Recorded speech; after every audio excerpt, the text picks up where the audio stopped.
thì các câu hỏi của mình nó có thể là ở mức bề nổi hơn ha. Thì câu hỏi nào cũng được hết anh chị, mình có thể đặt câu hỏi giúp em. Thì đầu tiên đối với câu hỏi thì em nhận được có khách hàng quan tâm liên quan đến về ngày hôm qua. Ờ, em mời cho chị xin cái câu hỏi ngày hôm qua với. Ngày hôm qua trên livestream nó có khách hàng đặt câu hỏi đó. Ừ, dạ. Ở đây anh chị nào còn mình muốn chia sẻ trực tiếp không ạ? Mình có thể bật camera hoặc là mình bật video lên, mình chia sẻ, mình trao đổi luôn ạ. Trong thời gian mình đợi bác Ellen tới thì chị đây sẽ có thể hỗ trợ mọi người tư vấn về công việc, về ngành nghề ạ. Thực ra cái tư vấn á, thì nó đi một một. Ở đây thì mọi người có thể là hơi ngại không? Không sao, có thể là đặt những câu hỏi liên quan đến về công việc. Hay là em đặt câu hỏi mà em nhận được đi, cứ đọc lên đi. Dạ vâng ạ. Vậy thì em xin đặt câu hỏi đầu tiên ha, liên quan đến ngành làm nail.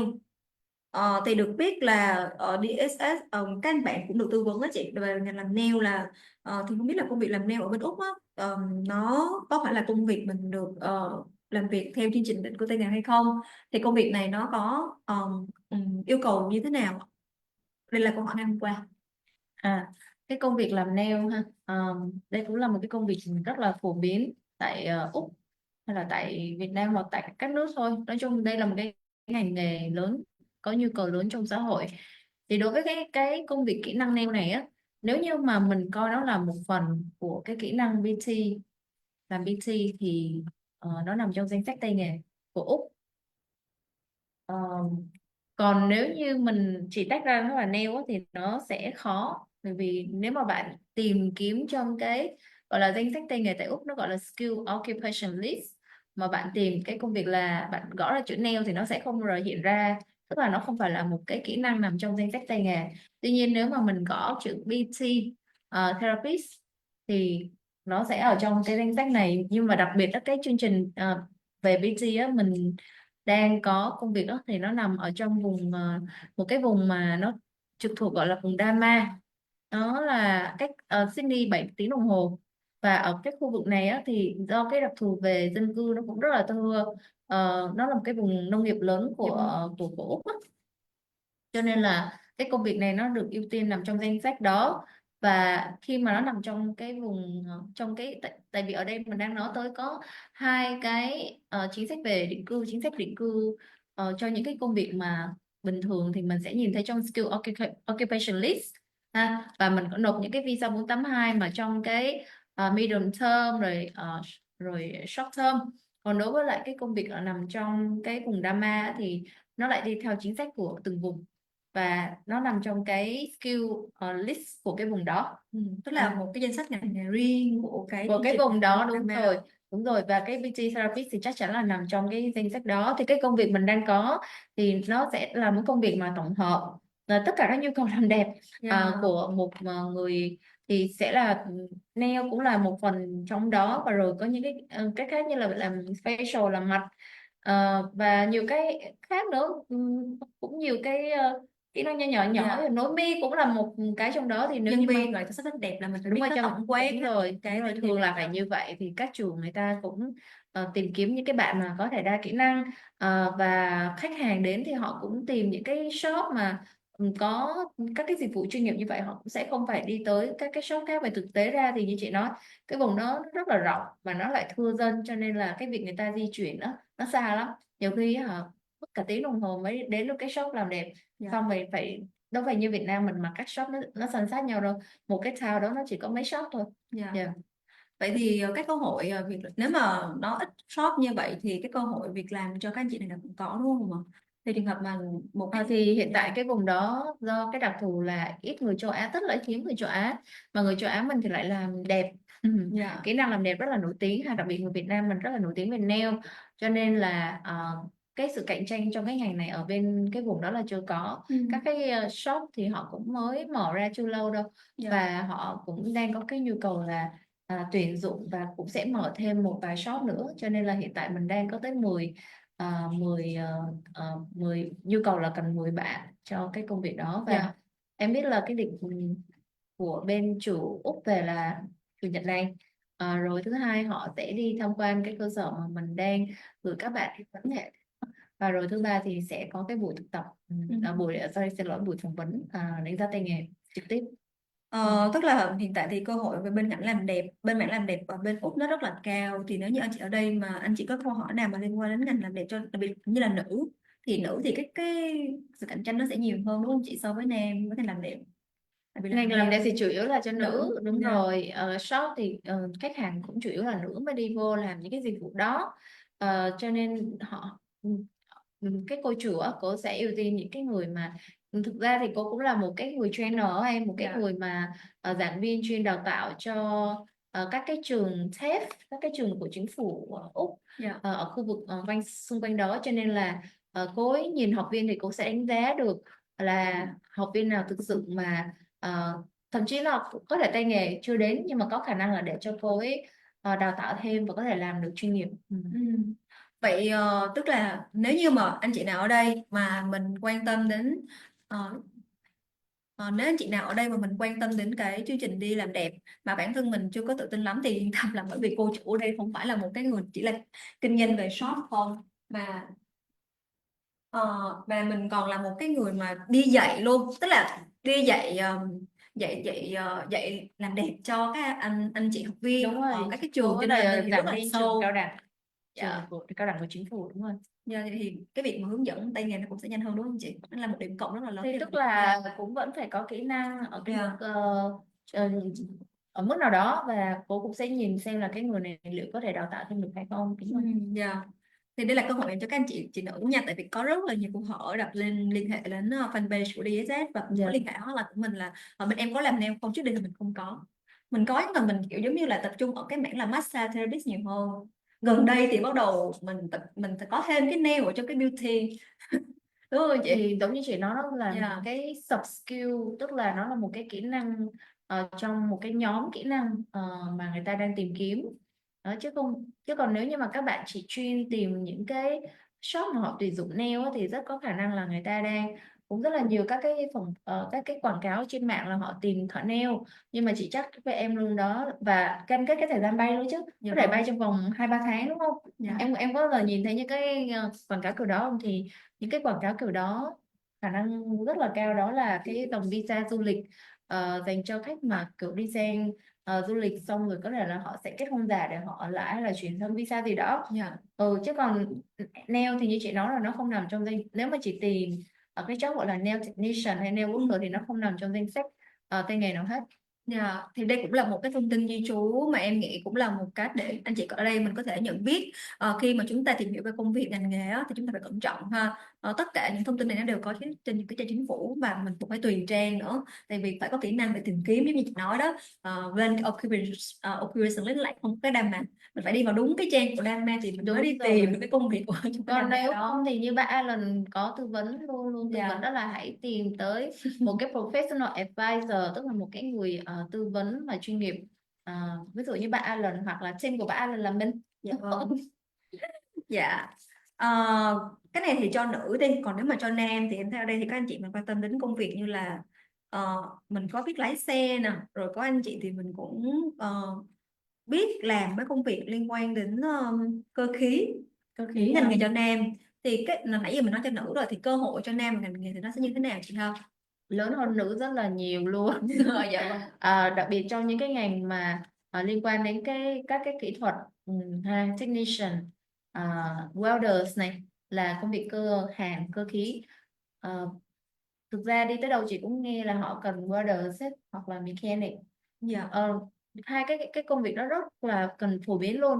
Rồi các cái kỹ thuật viên trong các cái nhóm ngành đặc thù hơn, ví dụ như là ô tô, công nghệ ô tô, automotive, thì họ sẽ cần các cái kỹ thuật viên để sửa chữa các cái bộ phận máy móc hoặc là ở bên ngoài cái phần vỏ. Thì nhiều các cái công việc như vậy đó. Và đặc biệt về xây dựng, tuần trước mình mới có một cái workshop Dạ, xây dựng rất là chi tiết. livestream, đúng không, Livestream. từ Úc luôn. Từ một cái chuyên gia ở bên Úc, và bữa đó thì mình cũng có cho các bạn coi các cái hình ảnh thực tế của cái công việc về xây dựng như thế nào, các cái kỹ thuật làm nữa. Mình Dạ có vâng. ở cái chuyên gia của mình rất là chi tiết vào những cái đó.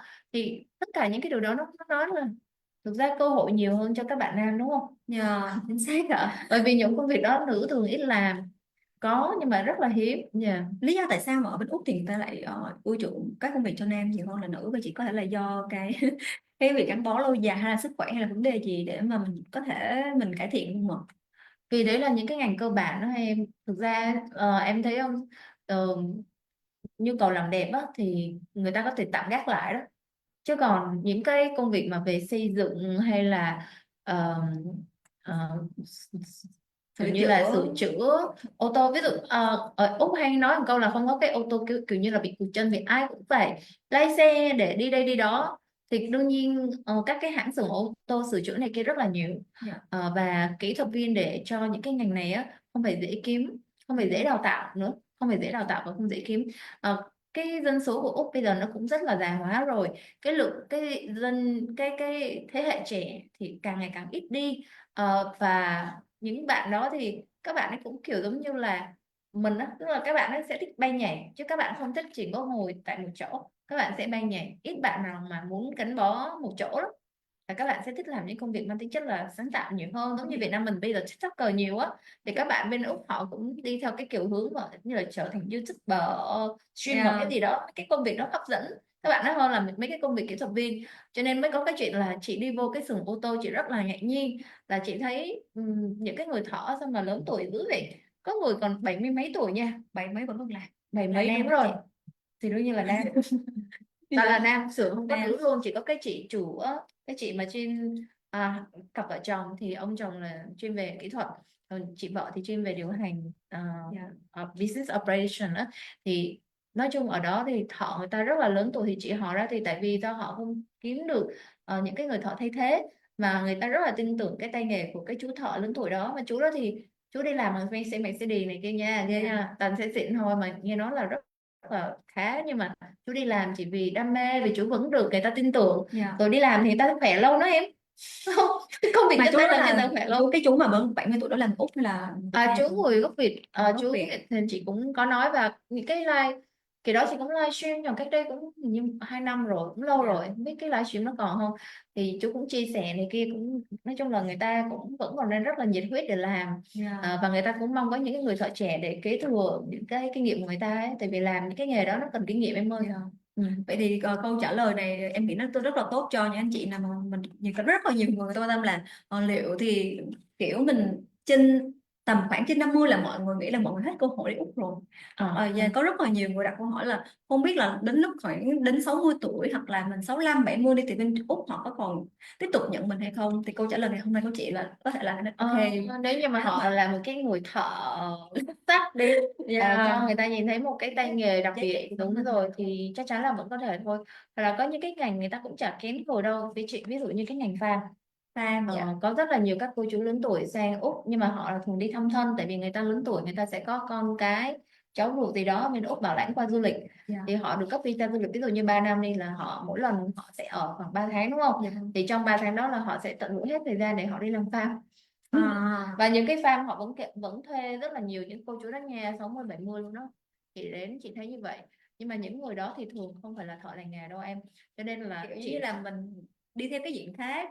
rồi. Nhưng mà mình lớn tuổi mình vẫn muốn đi làm thì Đúng công việc sao mà rồi, nó không kén đi người. đi hái rau củ này kia, trồng rau này kia, mấy cái đó Dạ. nó không khó. Nhưng mà có những cái công việc người ta sẽ đòi hỏi những cái người thợ mà có chuyên môn cao hơn, đặc biệt về cái phần chăm sóc cây trồng, gieo hạt, rồi làm các cái nó kỹ thuật nó cao hơn.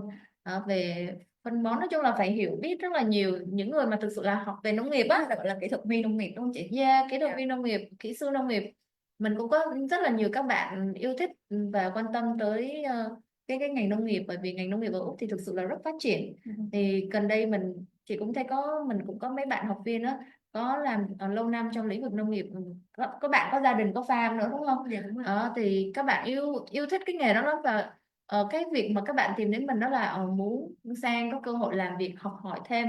Không phải là các bạn chưa từng làm, các bạn làm rất là nhiều tại Việt Nam, nhưng mà khi mà các bạn học một cái gì đó kỹ thuật nó cao cao hơn, các bạn nghĩ là các bạn về Việt Nam các bạn sẽ ứng dụng được.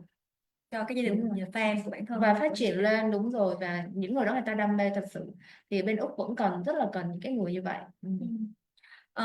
Vậy tính ra những công việc mà xét về các yếu tố thì công việc về farm thì tại vì căn bản ở Việt Nam mình á, nhắc đến farm là mình rất là gần gũi, bởi vì ở Việt Nam mình cũng có rất nhiều farm, cho nên là cái câu đầu tiên mà mọi người hay hỏi để gọi điện đến để tư vấn là không biết là bên em có công việc về farm hay không. Thì Dạ. tại vì do bạn mình cũng đang trên đường đến á, thì có sẽ mọi người về farm thì mình có rất là nhiều cái tên gọi khác nhau. Vậy thì để mà mình có thể hiểu biết được là cái farm đó nó có nằm trong cái nhóm tay nghề nào và có thể được nộp cái visa 482 hay không, thì mình có cách nào để mình nhận biết được cái sự khác biệt đó không ạ?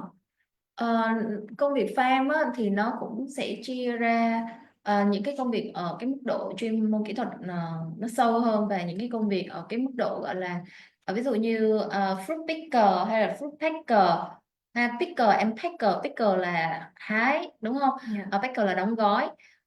Nếu như bạn tìm trong cái occupation list bình thường, các bạn sẽ không nhìn thấy hai cái kỹ năng đó. Tuy nhiên nếu như mà các bạn đi vào chịu khó tìm vào những cái trang của cái vùng gọi là Dama hồi nãy chị nhắc tới đó, thì họ có một cái danh sách tay nghề đặc biệt, thì cái picker and packer đó nằm trong cái danh sách đó. Tuy nhiên là cái kỹ năng nó ở cái bậc bậc năm là thấp nhất. Dạ. Đúng rồi, và Level thấp nhất, cho nên là những công việc đó thì tại vì do đặc thù những cái vùng đó lại là những cái vùng về nông nghiệp em. Dạ. Cái nhu cầu trong mùa màng nó rất là nhiều. Ví dụ như một farm là họ có thể cần tới khoảng 200 lao động. Mình đang nói farm là farm lớn nha, họ Dạ. sẽ cần tới 200-300 lao động là bình thường trong một cái thời vụ, và một cái thời vụ nó có thể kéo dài tới 6-7 tháng. Các farm ở bên Úc thì em thấy là tập trung ở khu vực Tây Úc mà chị, khu vực ở Không bên nhiều lắm, phía đâu ạ? đâu bang nào cũng có Bang nào farm hết. cũng có. Đây là tùy tùy hướng tùy vùng thôi. Dạ. Dạ.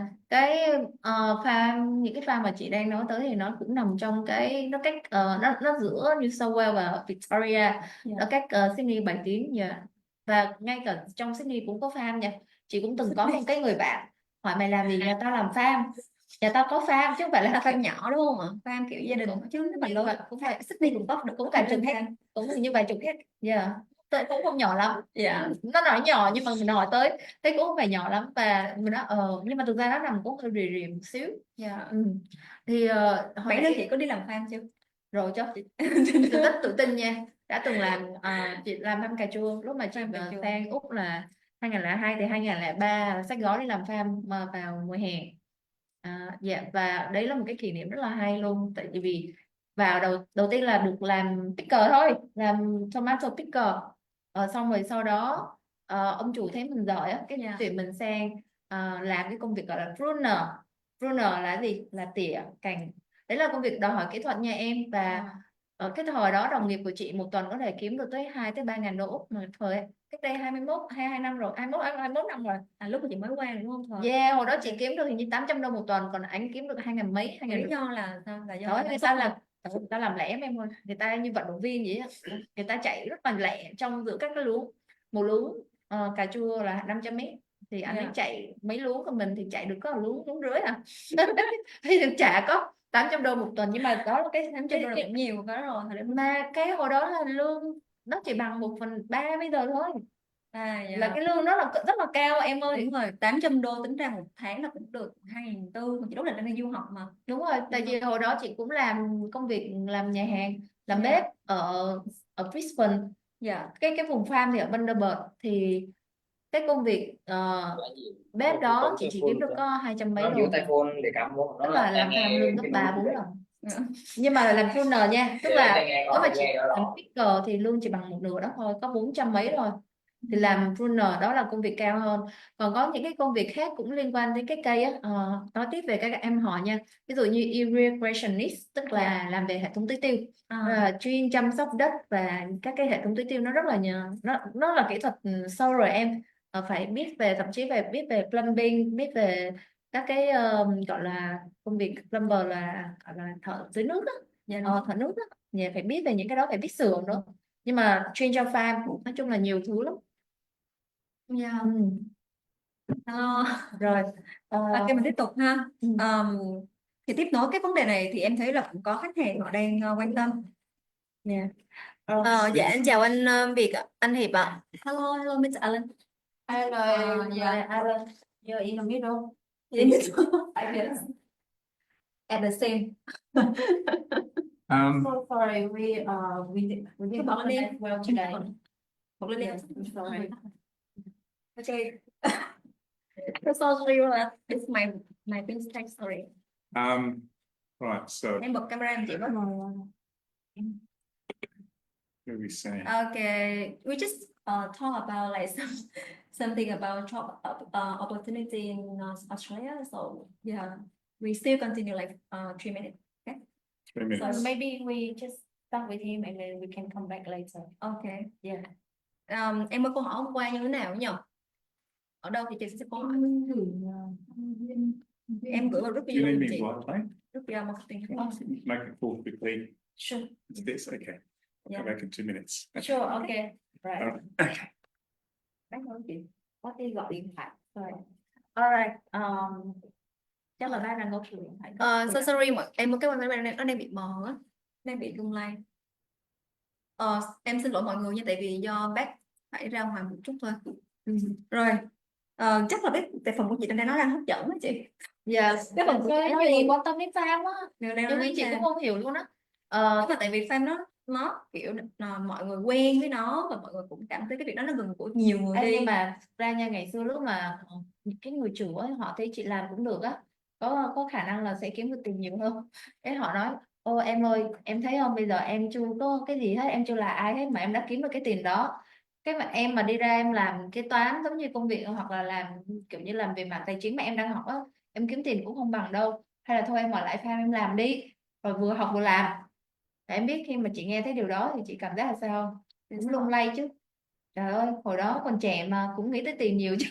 Nhưng sau đó thì mình mới nghĩ lại là nếu như mà mình bỏ dở cái cơ hội học hành tại một cái trường cũng rất là tốt lúc đó và nhiều thứ khác thì rồi cuộc đời mình chỉ nghĩ tới chuyện kiếm tiền thì nó làm sao ta? Lúc đó mình đang học về ngành gì á chị? Thật ra là mình như là đang học Học về về tài chính, kế toán, toán, kinh tế học đủ thứ hết. nhưng đi làm fan là mình bỏ cả một Không, nhưng mà vẫn có thể vừa học vừa làm, nhưng có điều là cái trường học nó sẽ khác với cái trường mình đang học thôi, vì em hiểu không? Thì thật ra hai cái tiếng nói, và chị nghĩ cũng rất là nhiều các bạn khi mà sang Úc sẽ bị gặp những cái vấn đề, Kiểu như sẽ là- gặp những cái trường hợp như vậy, các bạn sẽ phải tranh đấu. Tự nhiên có những cái Vấn đề lời dạ lời mời rất là hấp dẫn, em ơi em đi trồng cái cây đó đó đó, dạ vâng dạ em có thể kiếm được một ngày, có khi một ngày là 1.000 đô, 2.000 đô.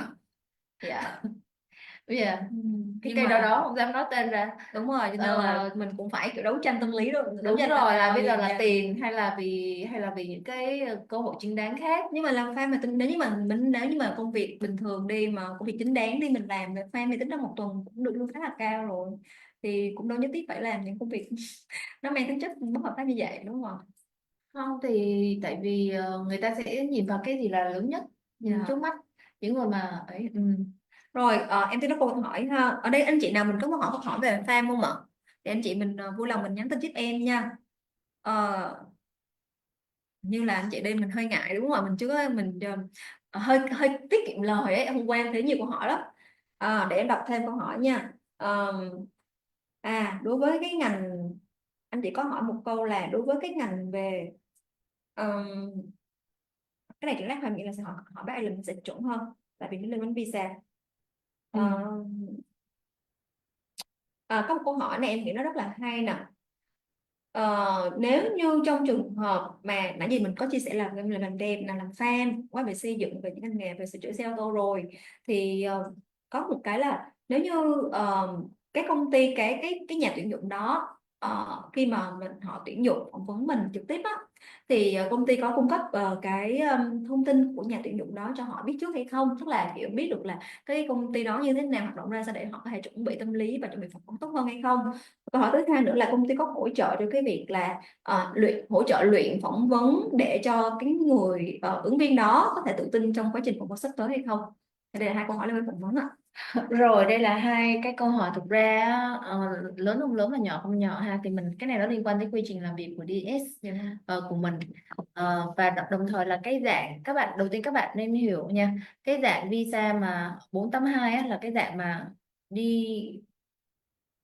là cái dạng mà dành cho lao động đi theo cái trường hợp là lao động nước ngoài, đúng không, lao động đi làm việc tại nước ngoài nhưng mà ký kết hợp đồng trực tiếp với lại và tự nguyện với lại các cái chủ doanh nghiệp bảo lãnh tại nước sở tại. Thì khi mà bạn trên cái tinh thần là khi kết tự nguyện thì bạn phải hiểu rõ về các cái cơ hội và quyền lợi của mình. Thì đương nhiên với DS của tụi mình giống như một cái vai trò kết nối, đúng không? Ví dụ như em biết có một cái job gì đó rất là hấp dẫn, em có thể giới thiệu cho chị để chị có cái cơ hội, và em có thể giúp chị hồ sơ vào cái chỗ đó. Đó, tuy nhiên là cái việc chị tìm hiểu là cái việc chị tìm hiểu thì là cái chuyện của chị, đúng không? Và Dạ chị vâng. sẽ phải hỏi em là em ơi, vậy thì cái công việc đó nó như thế nào? Và đương nhiên vì em là người giới thiệu, em phải có cái trách nhiệm của em chứ. Dạ. Em cũng phải cho chị biết cái công ty đó là công ty gì, thì cũng như vậy thôi. Với các bạn mà I'm sorry, this is a good question they're asking, so I'm just answering. So, cho nên là trong trường hợp này á, là DS của mình sẽ luôn cho các bạn ứng viên của mình biết là cái công việc đó như thế nào, và các bạn có quyền đặt tất cả các câu hỏi liên quan, trừ những cái câu hỏi mà nó quá là chi tiết. Ví dụ như là có những bạn sẽ hỏi là ôi chị ơi, bên đó họ sẽ làm theo cái khung giờ nào, theo những cái công việc làm ca á. Thì những cái đó mình cũng không sure lắm, thì mình nói là nên để dành những câu hỏi đó để hỏi thẳng cái người chủ doanh nghiệp khi mà phỏng vấn. Dạ. Còn một cái quy trình nữa là về liên quan đến cái việc là phỏng vấn và đào tạo phỏng vấn, thì DS của mình hiện tại á, là đang đào tạo một cho các bạn để các bạn có cái kỹ năng phỏng vấn như thật. Trước khi mà được vào phỏng vấn thật đối với lại các cái chủ doanh nghiệp thì cơ hội của bạn sẽ cao nhất. Và cái này thì cho những ai mà đang quan tâm lắng nghe và thậm chí là đối thủ của DS, đây là quy trình của mình Dạ. đầu tư rất là nhiều về phần đào tạo, thậm chí là có giáo viên người Úc, người New Zealand để mà đào tạo cho cái phỏng vấn cho các bạn học viên của mình. Bởi vì sao? Các bạn phải làm quen với các accent của Úc, cái cách Dạ. của Úc, những cái câu hỏi kiểu Úc, thì Thật các là bạn phỏng dạ. vấn sẽ có cơ hội cao hơn. Đúng rồi. Một cái may mắn là hiện tại thì công ty mình là công ty Úc, và cũng các anh chị trong bên đào tạo tiếng Anh nghề luôn thì đa phần cũng là giám đốc là cũng là người Úc ấy. Cho nên là em thấy cái việc mà làm quen với cái accent Úc nó cũng không phải là quá khó. Đúng rồi. Nhưng mà giống như em là hôm qua từ lúc bả lên về đến giờ là em phải kiểu rất là Căng tai lên nghe. căng tai lên. Yeah. Đến ngày hôm nay thì em mới nghe được khoảng đó 60%. Vậy là tốt còn rồi. còn trước đó là em chỉ kiểu Vậy là tốt rồi. là xịn rồi. Tại vì nhưng mà với điều kiện là mình phải có môi trường, tức là mình phải được gặp những cái người mà có cái giọng Úc nè, người ta nói chuyện như này như kia, thì Rồi. chúng ta mới có thể dễ dàng mà mình nghe được và có thời gian để chuẩn bị cái việc đó. Thì bác Alan hiện tại đã có mặt ở đây rồi, bác Alan cũng rất là bận, cho nên em xin phép mình sẽ bắt đầu đặt các câu hỏi cho bác Alan ha. Hình như là trên màn hình mình có một câu hỏi là lại quay lại một chị thấy không, lại là fan kìa, có một cái Để từ từ đi, để từ từ. chị hiểu không? Đúng rồi, nó rất quan tâm đến lĩnh vực fan. They all like about farm work. They like to know about farm work. Yeah. Farm work. Yeah, Yeah. but that's not a question for you. Alright. Ok, mình bắt đầu đến câu hỏi của bác Linh nha mọi người ha, liên quan đến visa. Thì hôm qua thì mình về câu hỏi của các anh chị á, thì đa phần á là mọi người hỏi về visa, ví dụ như là tại vì nó có những cái sự thay đổi về các chính sách về công việc, thì cũng có hỏi là không biết là cái ngành aged care và ngành aged care nè, rồi những cái ngành như là ngành yes, what is it? Ngành aged care, ngành thợ cơ khí lắp ráp thì nó có bị ảnh hưởng hay không, thì đây là liên quan đến ngành nghề. Oh yeah, they're just asking, because yesterday we're talking about some jobs that may be not in the list anymore, not be considered in that consideration list. So they checking if the aged care job, like aged care workers and fitter, mechanic, yeah, will be impacted. I can check through the list now, actually. Okay. I'm pretty Yeah. sure HK everyone. Yeah, we love to be sharing the list as well. Yeah. Because Well, the draft list doesn't really. how do you get that job list? It's public information. I'll show you later. Okay, it's a public information. Bác ấy sẽ kiểm tra chính xác ha. Thực ra thì kể cả có là luật sư di trú làm cái việc này hàng ngày, mọi người sẽ không có một cái trí nhớ khủng khiếp là biết được là cái công việc đó có chính xác là như thế nào hay không. Thì bác sẽ kiểm tra cái danh sách dự thảo, nó gọi là draft list, đã được công khai trong cái thời gian gần đây. Và mọi người lưu ý nha, draft list thì nó có nghĩa là danh sách dự thảo thôi, chứ nó chưa phải là cuối cùng. Và cái cuối cùng như ngày hôm qua tụi mình có trao đổi là nó sẽ được thông báo ở trong thời gian gần nhất, thôi lẽ ra là ngày 23 tháng 11 nhưng mà nó sẽ bị delay một chút. Mọi người đợi giúp em như tiền hiện tại là bác đang check ở trên cái danh sách ngành nghề á. I share It's for considerations then. I saw that like it's still on, right? I think it's to be all right.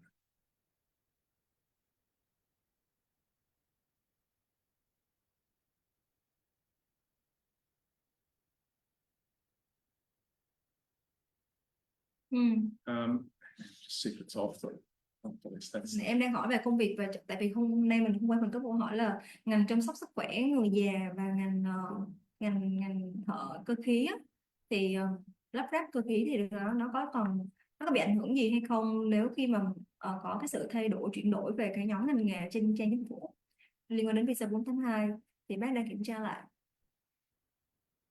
these are off the list, and it's not. It's definitely still in the ballpark. It's not off the list. Dạ, thì bác đang it's still on, right? It's still most likely to be still on the list. These jobs are most likely to be off the list.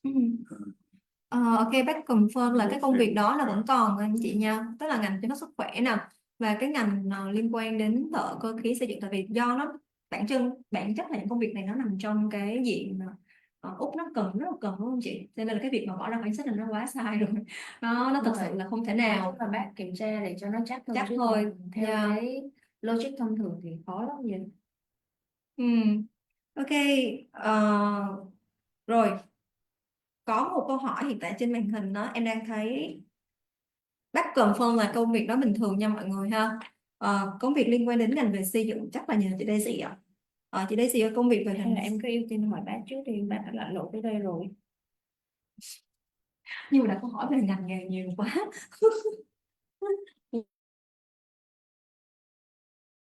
Thực ra mình hoàn Dạ. toàn có thể làm cái livestream nữa đúng không?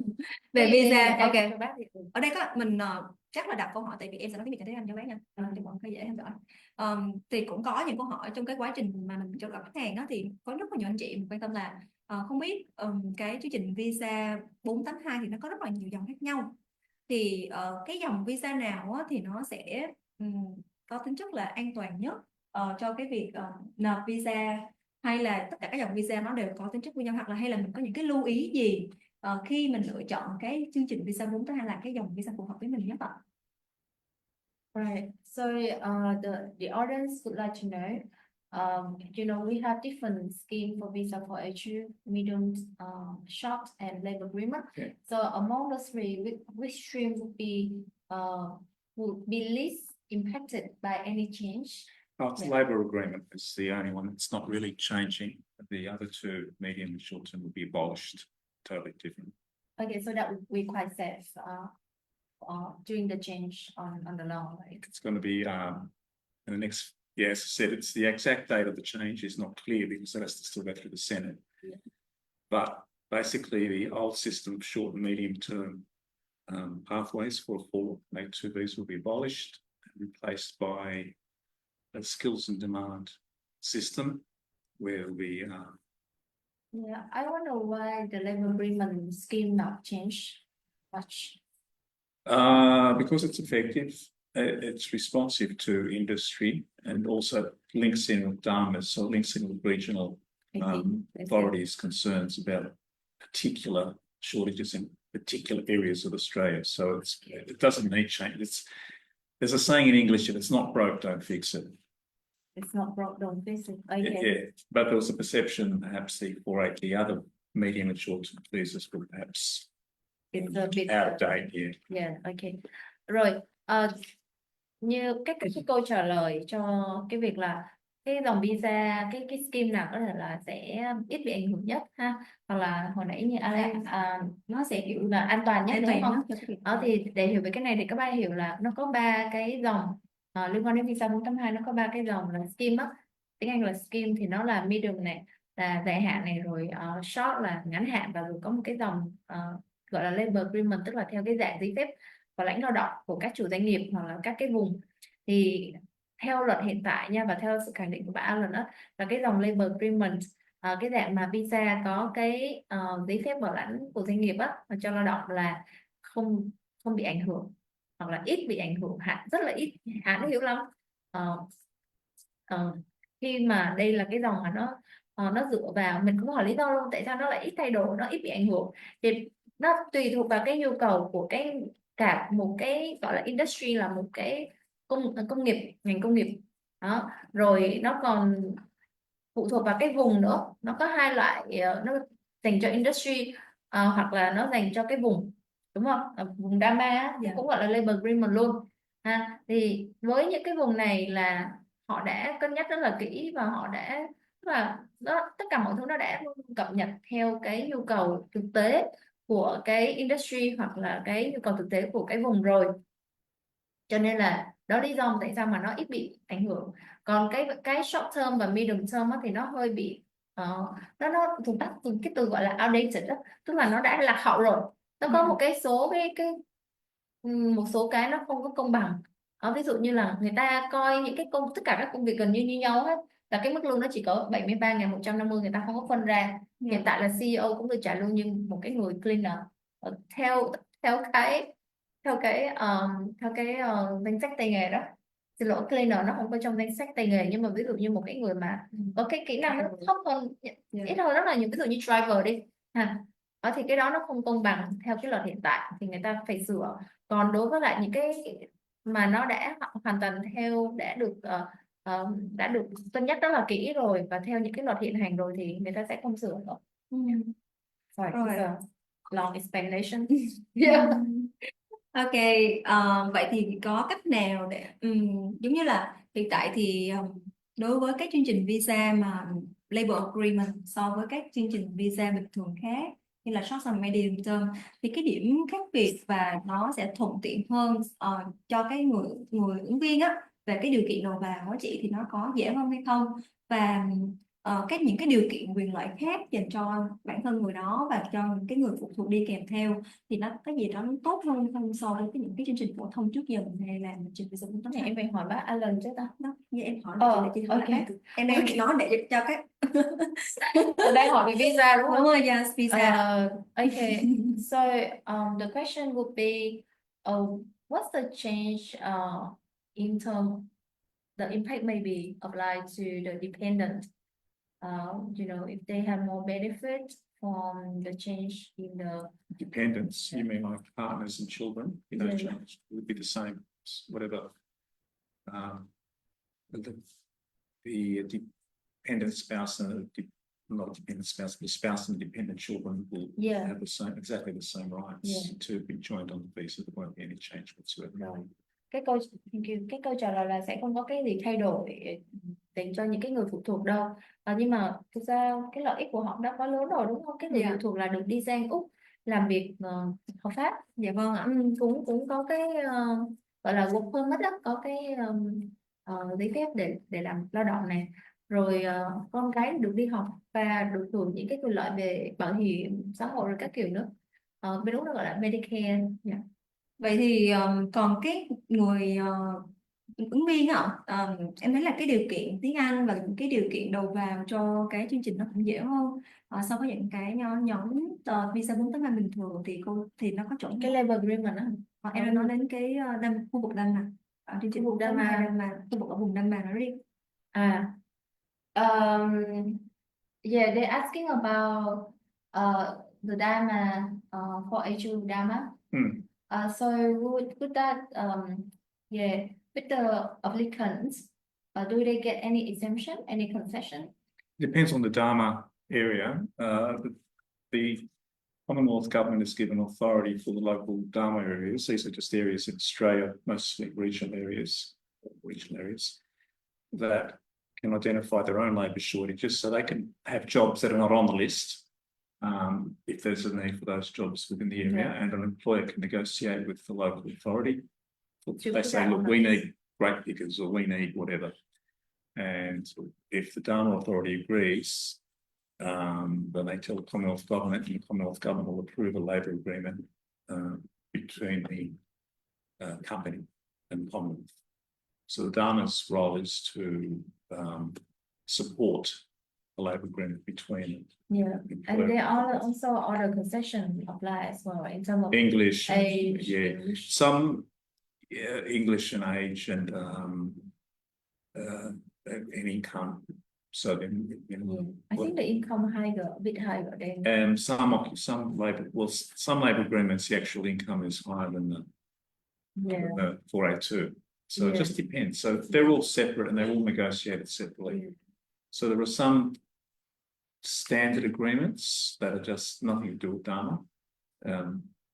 And also in terms of proceeding into permanent residency, I think they Sorry. lift it up from Yeah. 45 to 55 for a certain skill. Yeah. So that's going to change. Now that's one thing, it's not clear. The government is saying it's going to be a clearer pathway to permanent residence. But they're not given the detail what that actually means, or what changes to the 186 visa would be needed to make that happen. So but they've said it's going to be clearer pathways for permanent residence. Okay. But we don't know the exact detail yet, so it's hard to give specific advice about a specific case at this stage. Okay, thank you. Yeah. So, theo bác Alan vừa mới tư vấn cho mọi người nha, thì có rất là nhiều các cái lợi ích liên quan tới cái dòng visa 482 Dharma này, bởi vì đơn giản là tất cả các quyết định nó sẽ nằm dựa vào những cái authority, tức là những cái người trong chính phủ ở cái vùng đó, thì họ sẽ làm việc với các cái chủ doanh nghiệp ở trong những cái vùng đó và có sự thương lượng luôn đó. Chỉ biết cái dùng cái từ negotiate có nghĩa là thương lượng đó. Người chủ doanh nghiệp họ đóng thuế cho vùng đó đúng không? Họ đóng nhiều các loại thuế đúng không, thì họ có quyền thương lượng. Chị thấy cái điều đó rất là công bằng và họ cũng là người đem lại cái kinh tế, cái sự phát triển cho vùng đó. Thì thành ra bác cũng nói là có những cái công việc chắc chắn là nó sẽ không nằm trong danh sách tay nghề bình thường cho cái visa 482 của dòng medium hay là short term, nhưng ở trong cái vùng Dharma nếu như mà cái người chủ doanh nghiệp họ thấy là cần, ví dụ cái người mà trồng nho, cái họ trồng nho thật nhưng họ cũng còn nhiều người đi hái nho vậy. Cái công việc hái nho như hồi nãy chị nói, picker nó chỉ có nằm trong cái vùng Dharma, nhưng mà không phải vùng nào cũng giống như vùng nào, mỗi vùng nó lại một kiểu khác nhau. Có những vùng người ta không trồng nho thì lấy đâu ra cái job đó đúng không? Không có ai mà thương lượng để cho thì đấy là một cái đặc điểm ha. Cho nên là những cái bạn nào mà cái công việc mà nó mang tính chất phổ thông đó, thì các bạn có thể tìm kiếm những cơ hội ở những cái vùng đặc biệt, vùng Dharma đó. Rồi ngoài ra thì có về cái độ tuổi, có một số cái lợi ích về độ tuổi, ví dụ như độ tuổi để lên được thường trú nhân ở những cái vùng khác nó phải là dưới 45 nhưng mà nộp visa 186 visa 191, còn ở cái vùng này á, thì là độ tuổi có thể lên đến 55 tuổi. Và cái mức lương cũng cao hơn nữa, cái mức lương nó cũng có thể cao hơn, cho nên là nó có rất là nhiều các lợi thế và tiếng Anh nữa. Đặc biệt là khu vực này thì có nhiều anh chị hỏi là không biết là đến khu vực này thì tại vì do là đam mê thì bọn nghĩ là ở cái vùng nông thôn nó quá là xa xôi hẻo lánh đi, thì sợ là cái dịch vụ rồi những cái liên quan đến kiểu như là trường học đi, hoặc là về những cái dịch vụ y tế thì nó sẽ ít hơn, hoặc nó sẽ không có. Thì không biết là khu vực Đam Mê này thì đa phần cái dịch vụ của mình nó có phát triển hay không, hay là DS mình đang kết hợp đó, thì đây ở khu vực như thế nào ạ? This is the question for both of us, depend on our perception. So, what do you think about people moving to Dharma area to live? Do they get, do they have enough support from the community facility, for example, school, hospital, living standard? The reality is the regional areas in Australia have difficulty in keeping Population. staff to man their hospitals and teachers and things like that. So in terms of education and healthcare, the cities Always get more advantage. are superior. And they've also got the population to support specialist hospitals. So Australia is a vast country. If you get sick in a regional area, you often have to travel hundreds of miles to a teaching hospital that we have if you get seriously ill. It's not enough. However, as the regional areas get developed and the population of these areas increases, then the services will come. So that's the whole point of these things. The whole point of Dharma is, and all of the other regional visas, the 494s, so forth, is to have people live in regional areas. Once people are there, services will come, but the services are not there yet. So Yeah, it is, maybe there's- not there. people should have known, and also people with different backgrounds. Bigger cities, Sydney and Melbourne, for example, have huge Vietnamese communities already, so it's a lot easier to find a Vietnamese dentist or doctor or accountant or professional, and food sources is better than if you're the only Vietnamese person in a small town. It can be difficult. Yes. I agree with you. Yeah. So But it yeah. is, but because of the concessions, it is easier to migrate to a regional area. Oh yes, Yeah. So that's a definitely. trade-off. That's a trade-off. Yeah. And some people they may just decide to stay Yeah. because the area is beautiful. Yeah. It's peaceful. It's certainly, I just noticed it's nothing like Saigon. 5-kilometer ride from the hotel to here. It's incredible amount of people on the road. You won't find that in Australia in a regional area. In Sydney even. Alright. Mọi người không biết có bạn nào nghe được gần hết cái điều bác Alan nói không nhỉ? Thôi thì mình cũng dịch lại ha, mặc dù là có thể là sẽ không sát hết tất cả các ý bác nói, bởi vì nãy giờ thì tụi mình cũng trao đổi nhiều vấn đề. Cái này nó liên quan tới cái vấn đề vận hành trong một cái đất nước quá rộng lớn như ở Úc. Cái dân số họ, cái nước Úc thì mọi người tưởng tượng được cái diện tích nó lớn như thế nào, thì dẫn tới là cái phân bố về dân cư nó cũng không có đồng đều đâu, đặc biệt trong những cái vùng rất là xa. Thì như mọi người biết rồi, cái vùng xa thì bao giờ cũng phát triển sau, vì lý do là họ không có đủ người, kể cả ví dụ như các cái dịch vụ căn bản như là về y tế với lại trường công hồi nãy em có hỏi á, thì giáo viên rồi bác sĩ như lời bác nói nha, nãy giờ là chị dịch theo ý của bác á, chị không có bịa thêm đâu, thì là giáo viên và bác sĩ thì thường họ sẽ có khuynh hướng là họ sẽ đi tới những cái vùng đông dân hơn, ví dụ như Sydney. Ở Sydney thì có thể kiếm được hàng ngàn bác sĩ, tuy nhiên ở vùng Dama có thể chỉ có một chục bác sĩ thôi làm trong một cái bệnh viện kiểu như vậy. Với là cái dịch vụ nó còn tùy thuộc vào những cái con người đó. Nếu có con người thì mới có dịch vụ, đấy chính là lời bác nói luôn. Và chính phủ, cái điều này nó là hoàn toàn bình thường cho bất kỳ một cái nước nào giống như Úc. Ví dụ như Canada cũng gặp phải tình trạng như vậy mà. Cho nên là Úc họ mới có cái chính sách định cư ở những cái, đúng rồi, ở những cái vùng regional, những cái vùng gọi là vùng nông thôn phát triển, rural gọi là nông thôn á, còn regional chỉ là cái vùng gọi là ngoại ô ra khỏi những cái thành phố. Thì những bạn nào mà mong muốn có một cái cơ hội công việc tốt và không có bị xô bồ và rồi lại dễ được định cư thì đến những cái vùng này, đúng rồi, đến những cái vùng này có thể là chỉ đến khoảng vài năm thôi, lên thường trú nhân xong rồi lại đi về Sydney. Thì Sydney thì người ta cũng thích mà chị, em thấy là ở đó rồi chị cũng nói với bà là luôn là chị cũng gặp rất là nhiều người, họ ban đầu họ cũng nói là họ đến đó chỉ có một vài tháng thôi, rồi họ định cư ở lại luôn. Và đấy chính là cái team mà mình đang có tại cái vùng đó luôn đó. Mình đã có sẵn một cái team như vậy, họ không phải là lớn lên tại đó, nhưng mà họ cũng đã ở cái vùng đó mấy chục năm rồi, và họ cũng rất là thích vì cái con người, cái khí hậu và mọi thứ ở đó rất là thoải mái. Vậy thì câu trả lời là tóm lại là nếu như đến khu vực Dama thì cái cơ hội và những cái quyền lợi thì nó cũng có, tại vì do khu vực này thì cái số người nó không có nhiều, cho nên là những cái về trường học nên nó cũng vừa đủ để cho những cái người dân ở đó họ sinh sống thôi. Tuy nhiên nếu như mà cái số dân mà nó phát triển lên thì đương nhiên là chính phủ họ phải có những cái chính sách để xây dựng thêm những cái cơ sở để mà hỗ trợ cho người dân, đúng không chị? Đây là những cái kế hoạch trong tương lai. Đúng rồi, Tùy theo vào cái số dân ở đó, tùy theo cái nhu cầu của chính phủ. Và chính phủ người ta rất là chịu khó lắng nghe người dân ấy, bởi vì dân bầu mà người ta rất là chịu khó lắng nghe luôn.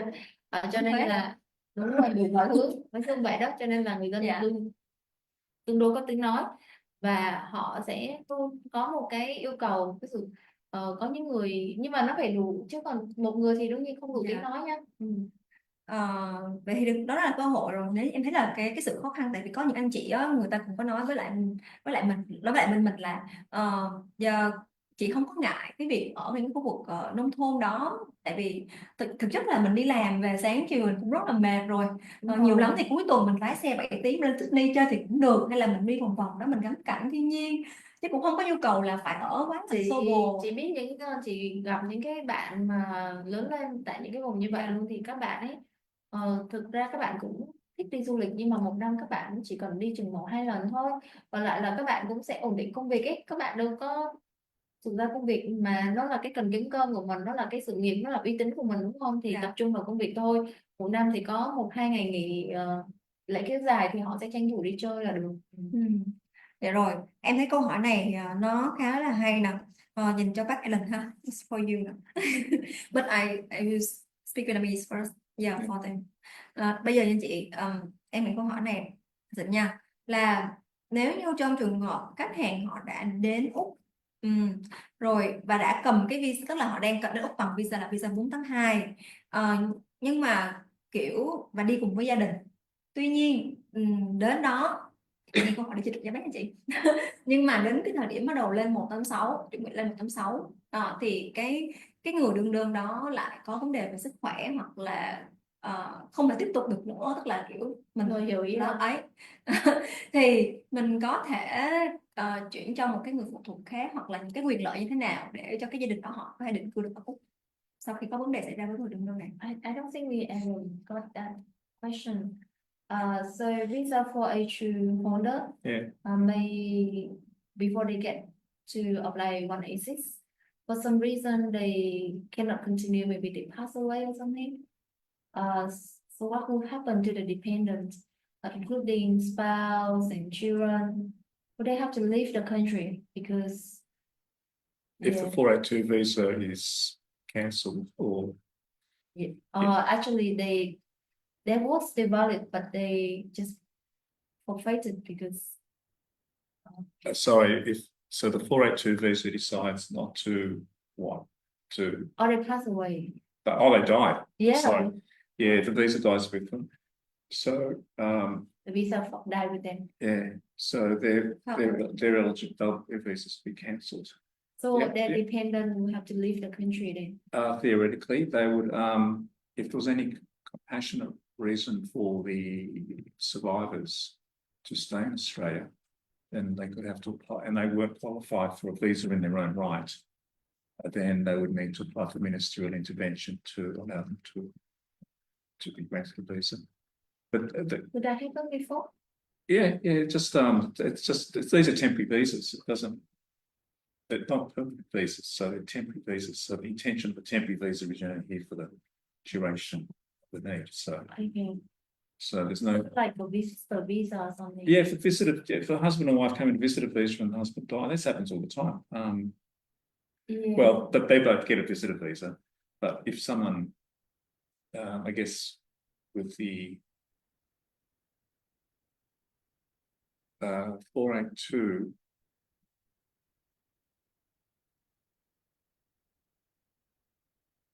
Yeah, that's very interesting. Whether how long the cancellation comes into effect, because cancellation is a thing that exists that no longer makes them eligible, which is the death of the so they cancelled. Yeah, Right. but the best they can't. Yeah. All right. I can double check that, because I'll double check that. Yeah. Yeah. But the short answer is I'm pretty sure it'd be. Yeah. Right. Because the point of the visa is to provide skilled labour and shortage of labour. But they're always a compassion reason. I think Yeah. Australian department they really focus. I mean, they really survivors will focus on it. get some sort of visa to stay there for a little while, but they won't. Yeah. They won't get PR or anything like that. They won't get Right. reported. I see. All right. Let me translate on this. Thank you. Cái câu hỏi này á, có nghĩa là cái người trong cái trường hợp mà cái người chồng hay người vợ họ bị mất đúng không? Họ có thể họ bị tai nạn họ mất, thì cái chuyện gì nó sẽ xảy ra cho cái người phụ thuộc còn lại. Bởi vì bác là mọi người biết đã là member của tòa AAT, tức là thẩm phán của tòa di trú Úc á, bác cũng gặp những cái trường hợp kiểu như vậy chứ không phải là không. Thì trong những cái trường hợp như vậy á, bên luật di trú họ có cho phép một cái tức là một cái nộp cái special request, tức là một cái, hồi nãy bác dùng cái từ administrative application gì đó, thì cái này có nghĩa là có thể nộp một cái yêu cầu, một cái đề nghị đặc biệt lên tới có thể lên tới cấp bộ trưởng bộ di trú duyệt luôn đó. Và trong trường hợp mà những người còn lại á, họ muốn vẫn được tiếp tục ở lại Úc, trong trường hợp là con cái họ đã quen cái việc học tại Úc rồi và công việc của họ cũng đang tốt đó, mọi người đang quen sống tại Úc rồi và họ cũng chưa muốn rời khỏi cái mảnh đất mà cái người kia họ vừa mới ra đi, đúng không? Cho nên là những cái lý do đó nó gọi là compassion. Ở bên Úc á, thực ra mình đã nộp những cái trường hợp visa như vậy luôn đó, compassion, dùng cái lý do compassion ra, và tức là ở đây là nó có một cái yếu tố gọi là thương cảm đó, thông cảm, cảm thông cái dịch ra sao, Nhân đạo hả? nhân đạo, nhân đạo, yeah, yeah, nhân đạo, một cái lý do nhân đạo. Thì bên cái người Úc mình á, thường á là họ hay nhìn vào yếu tố đó để họ cân nhắc mọi thứ, họ dùng cái tình con người hơn, rất là khác nha, rất là khác với lại những cái trường hợp đi escort. Yeah. Đó là rồi, ok chị. Em nghĩ đây là một câu hỏi rất là hay, nó mang cái gọi là cái lộ trình lâu về dài. Những khách hàng nào Yeah. quan tâm đến cái sự ổn định đó, mà lỡ như có những cái mình không biết trước được, đúng không ạ, trong cuộc sống mà. Thì ở bên Úc thì có những cái như bác chia sẻ thì đều có những cái đặc biệt, những cái trường hợp đặc biệt có thể xảy ra, thì mình đương nhiên là em nghĩ là phải liên hệ luật sư. Lúc đó mình liên hệ luật sư, những công ty di trú, để người ta có thể có những phương án tư vấn cho mình next step mình Kiếm làm ba cái lần gì. đi, 3 lần rất giỏi về cái việc Chính xác. trời, 3 lần em biết không, Chị biết em xíu đây chị. hôm qua chị tại vì chị đã kiểm tra lại những cái hồ sơ mà chị đã từng hỗ trợ 3 lần cách đây tới 3 năm rồi đó, là lúc đó là chị là lính của bác, xong rồi những cái hồ sơ cũ mềm nhưng mà chị vẫn nhớ về những trường hợp nó đặc biệt lắm, trường hợp nó khó cái gì đó, Sao chị? nó đã bị đánh rớt rồi, xong rồi gặp bác là bác nộp lại, mà bác cho chị hỏi tới đâu là đọc tới đó nha, sau 3 năm. Tại vì toàn có những cái lý do mà nó mang tính chất nhân đạo á, và bác rất là giỏi trong cái việc là tìm kiếm những lý do, hồi đó chị cũng phụ bác chuyện đó đó. Ví dụ có thể là một cái lý do nhân đạo mà mình đã thành công mà chị biết không? Có chứ, đầy Ví dụ một nha. cái là không được gì luôn. Ok, ví dụ nha, một trường hợp là hai cái vợ chồng nó rất là trẻ cưới nhau. Cái cô và cái ông chồng bị đánh rớt visa, cái này là visa hôn nhân thôi, cái gọi là partner visa á. Thì cái lý do đánh rớt là bởi vì hai đứa nó không thể chứng minh ra được là nó có cái gì chung á, thậm chí tin nhắn cũ này kia là sạch bóng luôn, nó đổi điện thoại rồi nó đi thuê, nó không thuê nhà mà nó lại ở ké nhà chị gái, rồi nó không có cái gì chung á. Dạ. Để chứng minh được là hai đứa này ở chung ngoài, trừ cái giấy đăng ký kết hôn, cái mà hai đứa rất là trẻ nữa, cái đầu hồ sơ đặc biệt cái ông chồng là bị rớt. Thì cuối cùng là sau khi trao đổi rất là nhiều với cái ông chồng thì chị tìm ra được, chị biết đó là lời với chị tìm ra một lý do, và cuối cùng nhờ cái lý do đó ra tòa thì nó thắng. Đó là bạn gái đó, bạn bị phụ thuộc rất là nhiều vào cái yếu tố tâm lý với người chồng, và không có người chồng đó thì bạn sẽ không thể nào vui vẻ để mà, đó lý do kết hôn lúc trẻ em.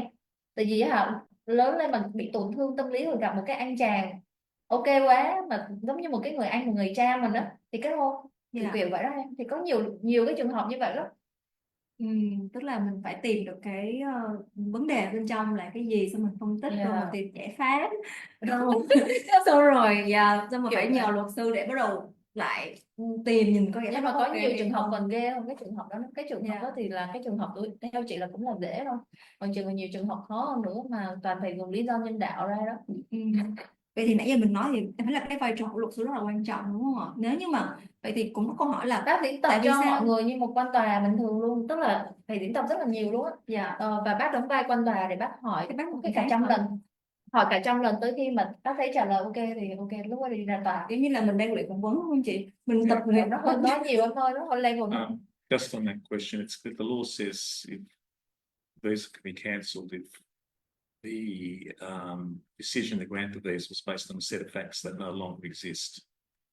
So with the secondary application, and that means that they're entitled, or that their eligibility is based on a relationship with the primary applicant. That no longer exists with the death of the applicant. So it'll be cancelled. Also the visa. But can they apply for that administrative They can, compassion reason? they can apply for ministerial intervention, yeah. Okay. It's also other, or they might be entitled to apply for a visa in their own right. Yeah. Yeah. For issue. Yeah. Thì hồi nãy á, bác cũng kiểm tra kỹ lại một lần nữa ha, thì mình cũng xác định lại là xác nhận lại là khi mà cái visa của cái người phụ thuộc mà tức là cái người kia đã không còn nữa thì cái người phụ thuộc, những người phụ thuộc sẽ bị hủy đó, nhưng mà mình vẫn có thể nộp lại theo cái dạng như là compassionate, nhân đạo nè, hoặc là cái người kia họ cũng có work permit đúng không, họ cũng làm việc hợp pháp tại Úc thì dư sức kiếm cái kinh nghiệm để có thể nộp được theo. Với lại cố gắng làm sao khi mà mình làm việc mình cũng phải được lòng cái người chủ chứ. Đúng là người ta cũng sẽ bảo lãnh cho mình là mình tiếp tục lại cái việc là định cư bằng cái diện tay nghề những miếng đúng rồi cái đó là kết hôn cái đó không nhân đạo lắm, tán tự với chồng với có dạ cái này mình bỏ qua cái phố này. nhưng có những người ta làm như vậy thì đó em. Dạ rồi, có một câu hỏi trên màn hình bằng tiếng Anh. Can you see that? This question by English. Can you read? Hello, Mr. Allen and everyone. I have a few questions. Từ anh Trinh Dương ạ. Besides an English certificate, lots of PT and job-related skills, what are the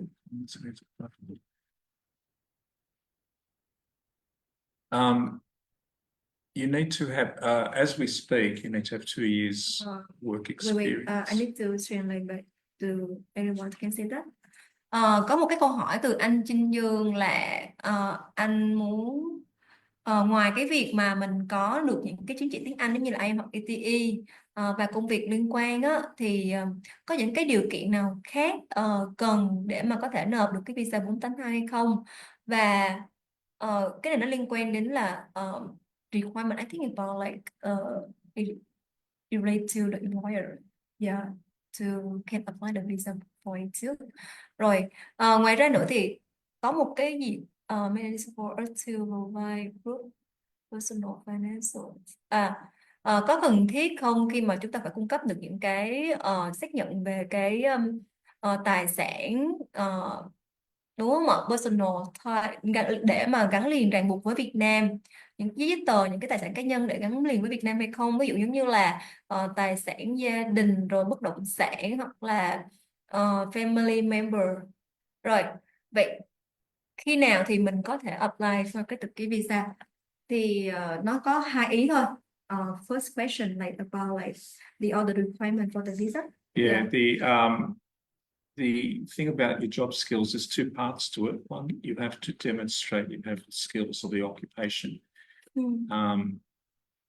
Some jobs have a mandatory skill assessment, some of the trades, but you have to prove that you've got the skill for a particular job. Secondly, you have to prove at the moment you've got to have at least 2 years, equivalent of 2 years full-time experience in that job or a similar job with the same skills.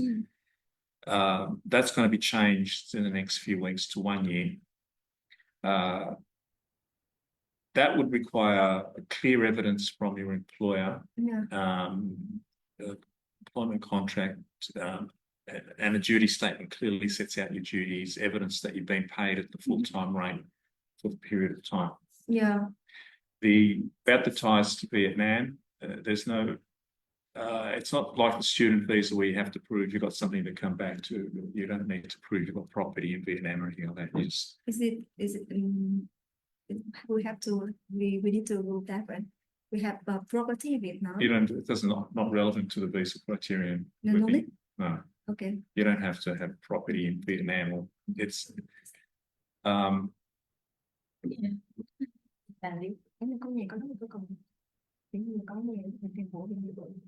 yeah, so why don't we just ask him? All right, so we asking about the financial evidence. Do we need to show the property? not property. You need to prove these for 482. We're talking about 482 visa, aren't we? Saving. You just have to prove the employment and the skills. So you have to prove they've worked. Need some saving. When they just come in, they need some settlement. They have to prove that they'll be able to settle in Australia without undue difficulty. That's one of the public interest criteria. Saving. Okay. But that is not if they have a job and that's going to a contract, and that job will be at least $73,000 a year. That alone is enough to. Okay. It's it's not like a student at all. They don't have to prove capacity to support Yeah. themselves for the year ahead because they've got a job. They've got a full-time Yeah, job. that's true. They get paid really fast. Yeah. Cái công việc của tức là với những cái người mà đi theo dạng tay nghề á thì nó có những cái lợi thế khác hẳn so với lại những cái dòng visa như là du lịch hay du học. Tức là ở đây là người ta đã có cái công việc để đảm bảo, đã có cái người chủ doanh nghiệp bảo lãnh rồi và đảm bảo trả lương khi mà sang Úc làm, mà cái lương ở đây thì là đang tối thiểu là 73.000 đúng không? Đó thì cái mức lương đó là đủ duy trì cho một cái cuộc sống bình thường tại Úc, nó cho thậm chí cho một gia đình luôn, nên với điều kiện là sống bình thường thôi, đừng có sang trọng quá, là đủ ăn đủ ở đó. Thì cho nên là cái chứng minh về tài chính nó không quan trọng như là những cái dòng visa kia ha. Cái chứng minh ở đây là liên quan đến kinh nghiệm làm việc và các cái yếu tố về kỹ năng đó. Thì ở đây thì mình cũng trao đổi bác là để thường thì tụi mình cũng hay làm cái phần admin hồ sơ, làm phần hành chính hồ sơ là tới bác là nộp thôi đó. Thì tụi mình thì cũng hay hướng dẫn khách hàng là làm cái sổ tiết kiệm, một cái sổ tiết kiệm nho nhỏ cho những cái trường hợp mà có những cái trường hợp rủi ro đi xe rồi gặp tai nạn hay cái gì đó. Nhưng mà nó không quá quan trọng. Quan trọng là mình phải có được một cái chủ doanh nghiệp hỗ trợ với Đúng mình rồi, đảm phải bảo có được cái một công việc. mức Đúng lương rồi. Ở bên và Úc thành ra bên Úc người ta sợ bị mất việc lắm. Vậy cho nãy em hỏi là ở cái vùng đó mà rồi thu xếp đi chơi gì, nó thực ra đi chơi cũng có vừa thôi, người ta vẫn phải tập trung làm việc.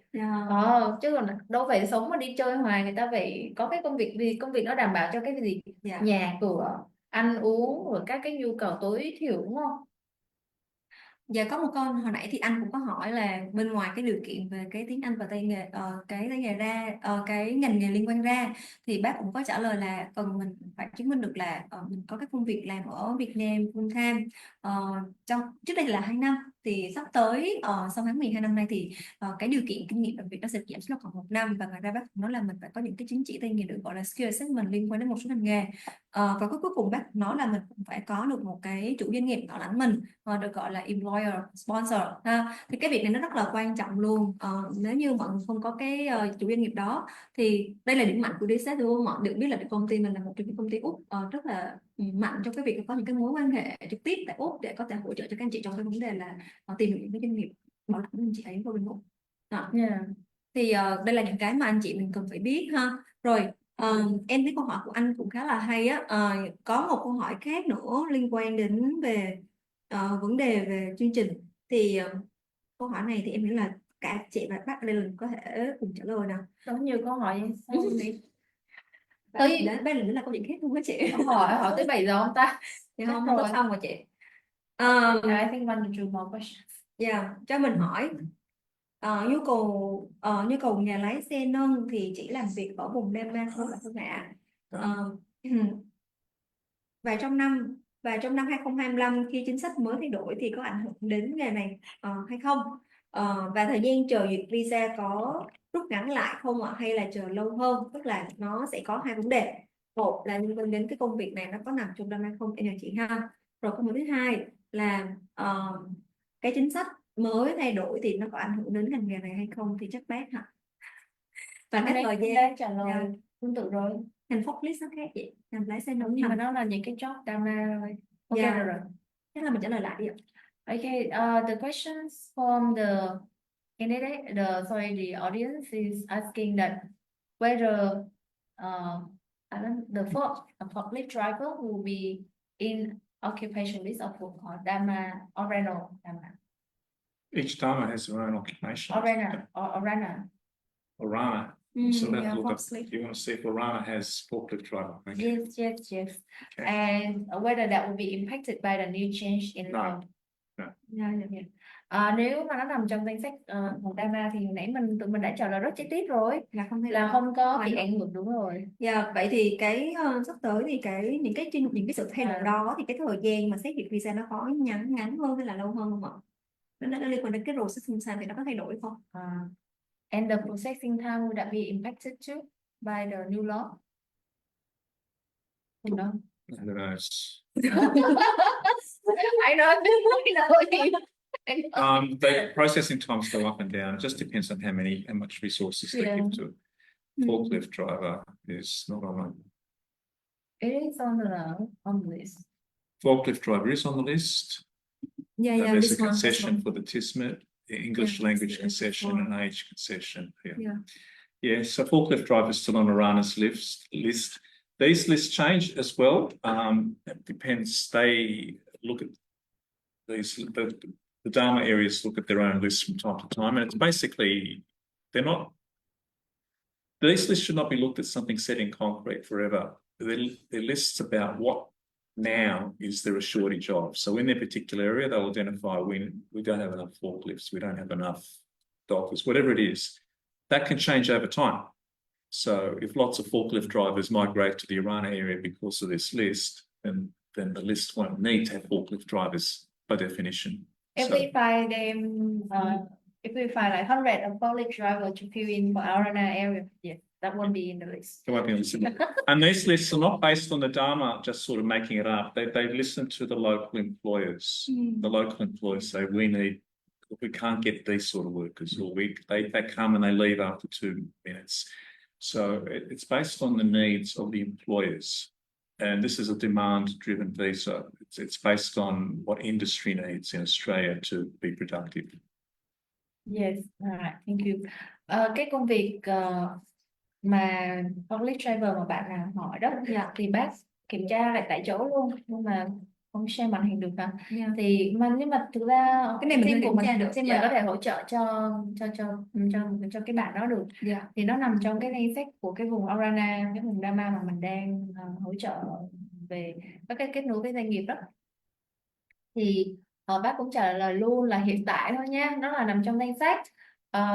Nó cũng có thể bị ảnh hưởng khi mà nó quá nhiều những cái bạn driver, ví dụ như hồi nãy mình cũng nói đùa là nếu như mà DS tìm được khoảng vài trăm bạn đó tới cái vùng đó thì chắc là cái công việc đó nó sẽ có khi nó cung nó vượt quá cầu về lao động thì chắc nó sẽ ra khỏi danh sách đó. Yeah. Nhưng mà hiện tại thì không có đâu.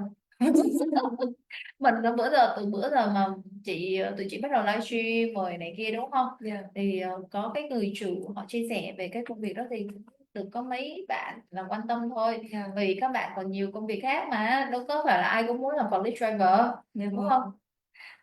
Cái tên của tiếng Anh của nó là forklift driver và tiếng Việt của nó là lái xe nâng đó mọi người. Công việc này làm trong nhà máy pha đúng không chị? Công việc này thì mình sẽ làm trong những cái nhà máy sản xuất có dây chuyền pha. Đúng rồi. Một Yeah. cái nhà máy nhanh cũng vậy là lớn lắm. Cũng cái là tỷ cũng có 3 đến 5 người thôi, cũng không phải là tỷ số lượng quá lớn. Đúng rồi, tại vì họ đầu tư vào máy móc ấy, em, người chủ người ta Yeah. khôn lắm. Người ta sẽ đầu tư vào các công nghệ chứ người ta không muốn bị phụ thuộc nhiều vào con người. Phụ thuộc vào con người rất là phức tạp, con người có thể phản bội, con người có thể tạo ra nhiều cái thứ drama không cần thiết. Đó, cho nên là tụi mình thì mong ước là cũng chỉ làm việc với những con người như vậy thôi, làm việc trên cái sự tử tế, trân trọng nhau, chứ cái kiểu mà này nọ như mình gặp như ngày hôm qua đi, hoặc là nhiều cái drama nó không có đáng. Yeah. Nó làm cho cái công việc của mình bị ảnh hưởng đúng không? Yeah. Nhiều cái sự gọi là thị phi rồi nói xấu là DS mình nhận tiền mà không có làm hồ sơ. Rồi bác Alan ở đây làm gì? Và bác Alan hợp tác với mình từ xưa đến nay luôn. Mà mình cũng có những cái bạn mà livestream ngồi bên Úc livestream cho mình luôn á, mà vẫn còn nói xấu mình được là chỉ có nhận tiền mà không làm hồ sơ của em. Mà Yeah. còn nói thế. Trời ơi. Thật sự là có những cái Cảm hồ thấy nó sơ quá mà drama. em được biết là bác Alan là mình có những cái hồ sơ mà tự nhiên có những cái onshore lúc mà mình rớt visa hay những cái vấn đề xảy ra đó rất là khó, nhưng mà DS vẫn phối hợp với lại luật sư là bác Alan để Đúng mà hỗ rồi. trợ khách hàng, chưa nói gì đến những cái hồ sơ mà bình thường. Cho nên là cái việc mà nói khẳng định DS vu khống cho mình là nhận tiền mình không làm là sai, tại vì tất cả những cái khoản tiền đó là đều phải có được phân chia ra rất là nhiều khoản, và trong đó là luật sư là một yếu tố rất là quan Với trọng. lại cháu cái công ty nào mà tuyển nhân sự tới 150 người Dạ. mà muốn thì tụi mình cho xếp hàng ra gặp hết luôn. 150 nhân sự. Xong Dạ. rồi kêu là mình không làm hồ sơ, nhưng mà chị chắc chắn là cái điều này nó đến từ Dạ. một cái người Đối mà thủ mình quá, chị em đang nghĩ là công ty đối thủ. cái chị giám đốc pháp chế cũ mà mình đã trong kiện là công an mà hôm nay đã có thụ lý rồi đó em. Dạ vâng ạ. với lại mấy cái tờ báo mà mình cũng đã nộp hồ sơ ở tòa rồi và đã Em nghĩ là các hành được chấp động nhận xử lý rồi. làm thời gian qua thì cũng là một trong những cái mà nó là để đóng góp thêm cái việc là những sự người ta đang có những cái hành động nó tiêu cực và nó vu khống đến DSS. Vì cái mảng định cư nghề này á, rất là mọi người thấy nó rất là béo bở. Dạ. Ai cũng có thể làm cái nghề cái này đó, chỉ cần đăng cái tin tuyển dụng thôi là đang có cái công việc này công việc kia bay gấp bay nhanh, cam kết hồ sơ gì đó không ra vi khỏi trả tiền gì đó. Dạ.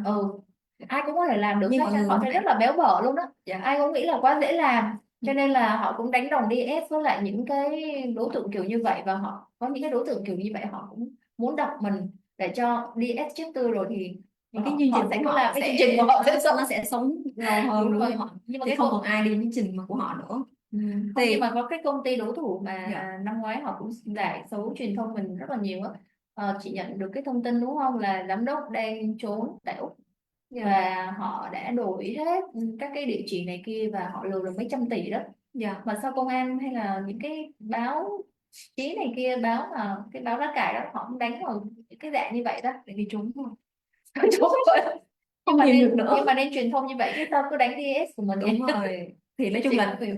các anh chị đang nghe livestream ngày hôm nay thì em nghĩ anh chị mình cũng thông cảm, tại vì thị trường bây giờ nó cũng đang rất là, người ta cũng đang Rối ren. và có rất là nhiều cái thị phi mà mọi người biết, mà kênh mạng xã hội thì người ta rất là cạnh tranh, nó không lành mạnh đó. Thì có những cái thông tin người ta đưa ra để mà mục đích là để đánh đổi, hoặc là để mà giống như là giành được khách hàng nào thì hay khách hàng đó Nó là một về cuộc chiến rồi em, nó cuộc một chiến chiến đẫm tranh. máu. Nhưng mà thực tế là DS không có thời gian những việc này, chứ DS trước chưa bao giờ đi nói xấu công ty nào hết, và cũng tại vì mình rất là bận và mình phải làm việc rất là thường xuyên và chăm chỉ, thậm chí là Đúng làm rồi. ngày đêm để hỗ trợ khách hàng, cho nên là cái việc mà những cái lời vu khống đó thì mình nghe thì nếu như mà nội bộ Nhưng mà thì nó không cũng ảnh sao, hưởng nhiều lắm em. nếu như mà nội bộ thì không sao, nhưng mà nếu mà nó lan ra ngoài nó ảnh hưởng đến khách hàng mà họ biết đến DS thì thực sự đó là DS phải lên tiếng để bảo vệ công ty. Nhưng mà em cũng hy vọng là thông qua ngày hôm nay thì các anh chị lên livestream cũng biết được rồi, thì DSS làm việc rất là sát với lại bác Ellen và luật sư. Trời ơi, họ còn cho người cài vô ngồi với lại trong cái buổi đào tạo của mình ngày hôm qua á em.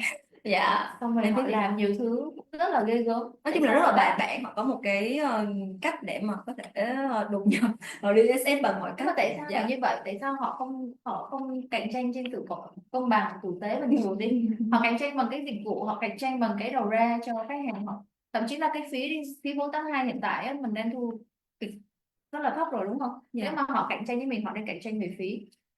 Dịch vụ và dịch vụ em nghĩ là nó sẽ là Đúng rồi, thì nó lành mạnh hơn chứ. Tạo là cơ hội cho khách hàng, cho học viên có nhiều cái lựa chọn hơn, tốt hơn. đúng rồi. Em cũng nghĩ vậy. Em cũng có từng nói là DS là chỉ là một trong những đơn vị thôi, tiên phong cho cái chương trình Úc thôi.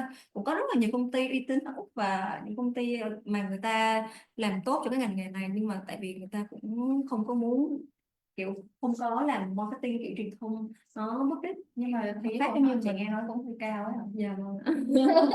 Nên là dạ. Ok, tiếp tục ha mọi người ha, thì vì thời gian cũng không còn nhiều á, thì có một câu hỏi về onshore nữa nè.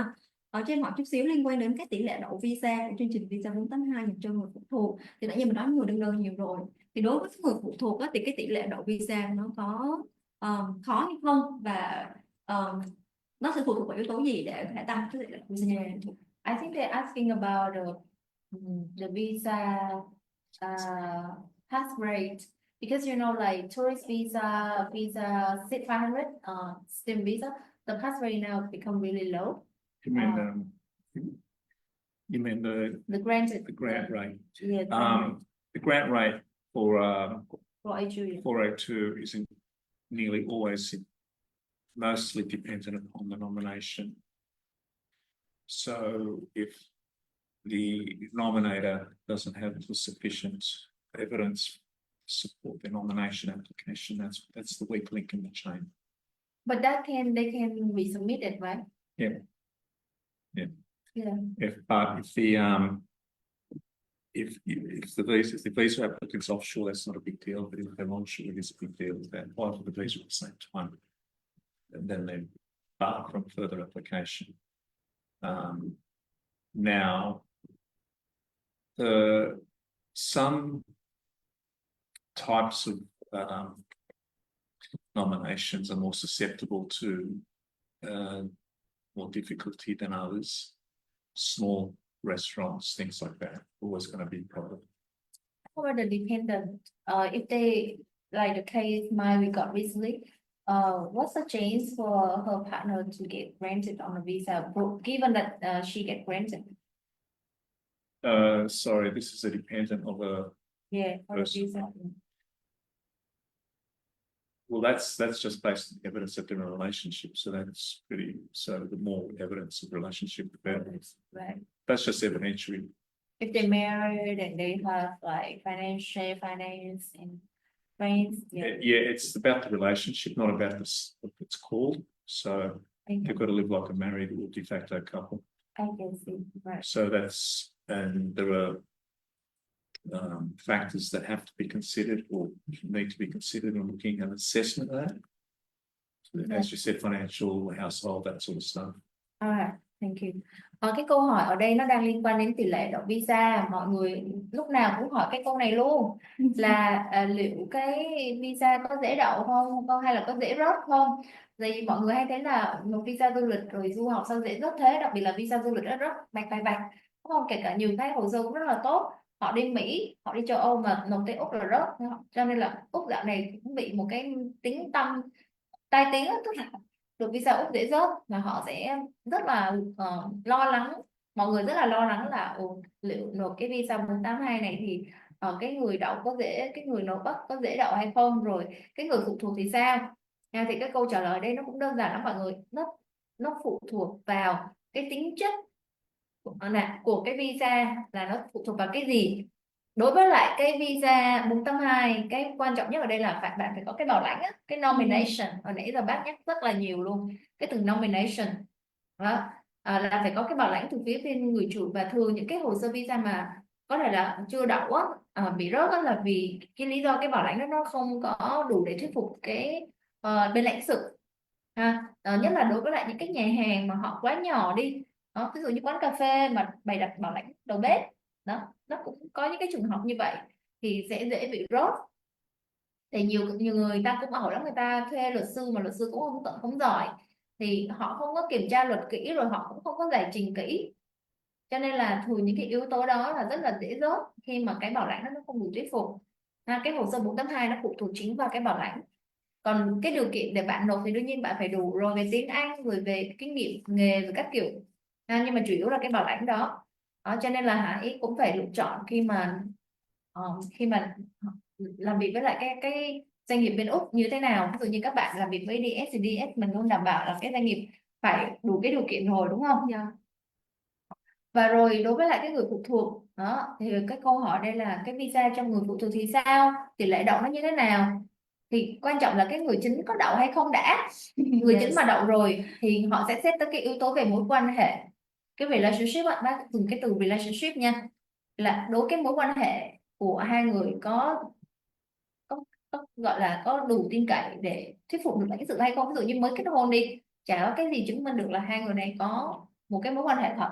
Thì ví dụ như có những người ta kết hôn đại đi, xong mình làm hồ sơ đó, họ quên mất là còn có nhiều cái yếu tố khác để chứng minh cái mối quan hệ đó. Thì nếu không đủ chứng minh nha là cũng dễ rớt nha. Nhưng mà cái câu chuyện đối với DS thì khác, kể cả nếu mà hai người đã kết hôn thật đi, và mặc dù là cũng có mới, mình có cái trường hợp vậy thôi. Bác đòi gặp hai vợ chồng luôn, nhìn vô mặt hai người luôn, coi hai người này phải kết hôn thật hay không, nhìn cái cử chỉ coi của hai đứa này nó không Bác đúng. như là cảnh sát vậy đó. Không, bác là thẩm phán, bác cái kỹ năng của bác mà đó.